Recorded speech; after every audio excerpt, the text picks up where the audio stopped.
I purchased the 90mm Kilovolt wheels from Magneto Board. I've had them for a little over a month now and have done my utmost to put them through their paces. Let's get into it. Now, I live in Washington State where there's often debris on the road. Some people on YouTube have suggested that having a larger wheel size can help navigate that, which made me curious. I reached out to Magneto Board with questions about their 90mm Kilovolt wheels and their 100mm glide wheels and explained my style of riding.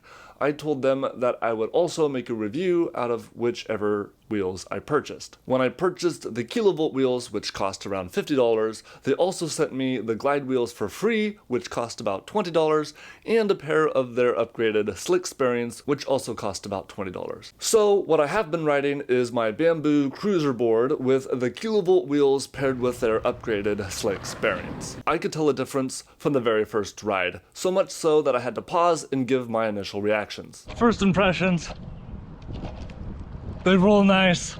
And the traction, I feel like it can just corner at 70 miles an hour. I seemed to get more distance for every push. Going down hills, the wheels picked up speed and carried it well. They pick up speed really well and they hold it too. So you kind of have that feeling of like you're actually going faster and further. I was impressed at how much they held because I thought I was going to go through these grates here.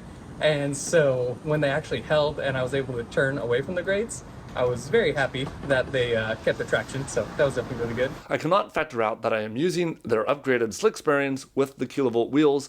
That being said, the Kilovolt wheels have done the heavy lifting. They have rolled over a pine cone, made the boardwalk on my commute home from work less jarring, smoothed out the cracks in the road and the gaps in the sidewalk, and in general made the ride experience much smoother, if that's something you're interested in. When I was looking into these wheels, I was concerned about wheel bite, but I haven't gotten even close to wheel bite, and I didn't have to tighten down my trucks or add riser pads. However, if you have a different shaped board, or if you like to ride your trucks super loose, remember, loose trucks save lives, then you may need to make some adjustments. When researching the Magneto boards online, I often came across quality concerns, especially around their wheels. Some people would spin the wheels and the wheels would appear to wobble. While I have seen the same thing on some of the stock wheels that I got from Magneto Board, the appearance did not translate into the feel of the ride, which I would think it would do so if it was a genuine imperfection in the wheel. The same is true for the Kilovolt wheels. I think this might be a factor of either the graphics not being perfectly round or not being perfectly centered on the wheel, contributing to the illusion of a wheel wobble. So far to me, it seems to be an optical illusion and not a true imperfection in the wheel, especially with regards to the kilovolts. But if you've experienced it differently, please let me know in the comments below, because I do recommend these boards to friends and family, and if you're experiencing negative quality with the wheels in specific, please let me know. Again, it might look concerning, but I've sent hills on them nonetheless. I have the bamboo cruiser, which is not an ideal downhill board. It's very flexy, but I still got up to 24 miles an hour on the Kilovolt wheels regardless. The wheels picked up speed and carried it well. No surprises there. They also held traction around the corners, although when I was going around these corners, I did feel like I might be right on the edge of breaking traction. Ultimately, they still held. I have not actively tried to get these wheels to go sideways. These wheels are really grippy and not intended for sliding. I'm also not the best at getting my board to go sideways intentionally. A more experienced rider doubtless could get these wheels to go sideways, or you could simply do what my brother-in-law JG did and carve through a wet patch while riding barefoot. One of the concerns my brother-in-law JG had about the Kilovolts, despite liking them overall, is that he thought they felt tippy.